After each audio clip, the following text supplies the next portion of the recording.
Assalamualaikum warahmatullahi wabarakatuh. Perkenalkan, nama saya Juliana. Saya mahasiswa Manajemen Pendidikan Islam Universitas Islam Bunga Bangsa Cirebon.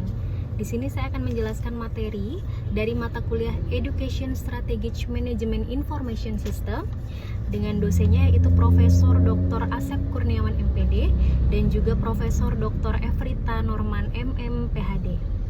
Di sini saya akan menjelaskan lanjutan materi dari bab 1, yaitu mengenai sistem informasi manajemen dalam pendidikan.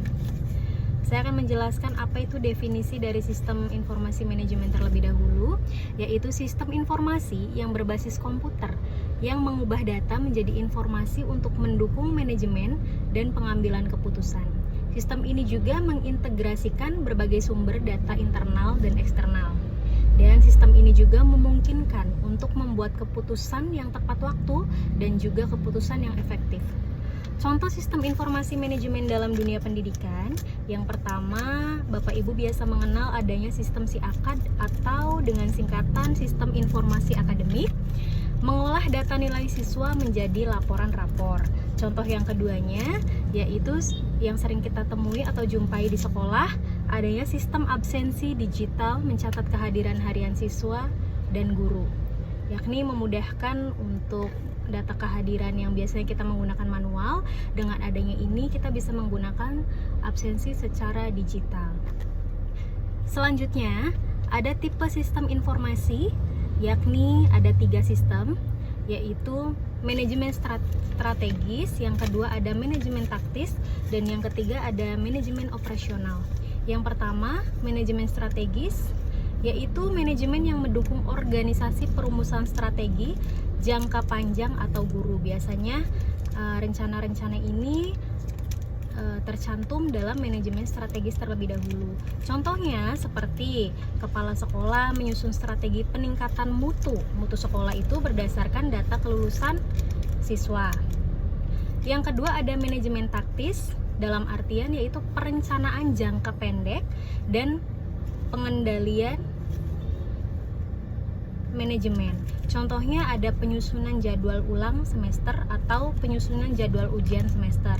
Yang ketiga ada manajemen operasional, yakni adalah mendukung kegiatan harian. Seperti apa? Contohnya ada input absensi siswa di hari tersebut atau yang biasa kita jumpai pada saat sekarang. Materi selanjutnya yaitu ada sistem pendukung keputusan dan transaksi. Ada 3 sistemnya. Yang pertama ada sistem pendukung keputusan atau yang biasa disingkat dengan DSS, yakni membantu analisis dan pengambilan keputusan. Contohnya seperti apa? Yang sering kita jumpai, contoh rekomendasi siswa berprestasi berdasarkan nilai rata-rata, di mana kita menentukan siswa yang berprestasi itu dilihat dari nilai dari siswa tersebut yang di atas rata-rata. Yang kedua ada sistem pemrosesan transaksi atau disingkat dengan TPS. Sistem ini apa? Yaitu mengotomatisasi proses rutin. Seperti apa contohnya? Sistem pembayaran SPP otomatis yang mencatat transaksi. Dan sistem yang ketiga ada sistem informasi manajemen atau yang biasa kita singkat dengan SIM.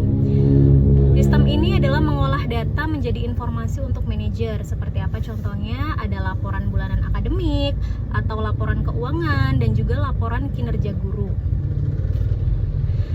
Selanjutnya ada komponen sistem informasi manajemen. Sistem ini ada yang pertama yaitu perangkat keras atau hardware yang biasa kita jumpai di sekolah seperti komputer TU untuk input data siswa, dan hardware yang kedua perangkatnya ada printer juga. Yang kedua ada perangkat lunak atau software. Contoh di sekolah seperti sekarang itu sekolah itu menggunakan rapor digital ya, seperti sistem e-rapor. Ada juga sistem informasi akademik seperti yang sudah saya jelaskan di atas yang biasa dikenal dengan singkatan SIAKAD.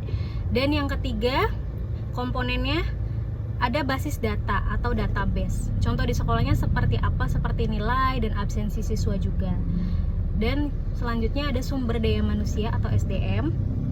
Contoh di sekolah seperti operator sekolah, guru, dan juga semua yang terlibat dalam sekolah. Ada juga telekomunikasi atau biasa disebut dengan jaringan internet. Contohnya seperti sistem online berbasis web. bahwa sekarang itu guru mengajar itu tidak hanya manual, tetapi juga siswa itu diperkenalkan dengan dunia digital. Dan selanjutnya ada prosedur atau aturan penggunaan sistem. Contoh di sekolah seperti jadwal guru menginput nilai oleh guru selama ini yang sudah dijalani pembelajarannya. Dan selanjutnya ada ruang lingkup sistem informasi manajemen. Ruang lingkupnya di sini ada 5. Yang pertama, bahwa data itu pertama-tama kita harus diolah, yakni ada mengolah data. Sesudah diolah, yang keduanya baru memulai transaksi. Dan sesudah ada transaksi ini, baru setelah itu data itu ditanggapi dengan pertanyaan. Dan yang keempat, menyusun laporan dan ringkasannya. Setelah data itu diolah, lalu ditransaksi, kemudian ada muncul berbagai macam pertanyaan. Yang keempatnya, dari data tersebut yang sudah ditransaksi itu disusun laporannya dan ringkasannya. Dan yang terakhir, ada mengolah data yang dibuat dalam struktur bisnis tertentu.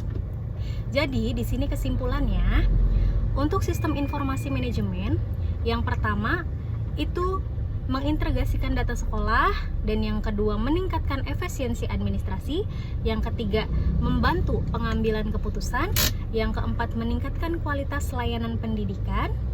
Dan sistem informasi manajemen ini juga alat penting untuk mengelola informasi pendidikan secara efektif dan menyusun laporan, membantu guru untuk menyusun laporan.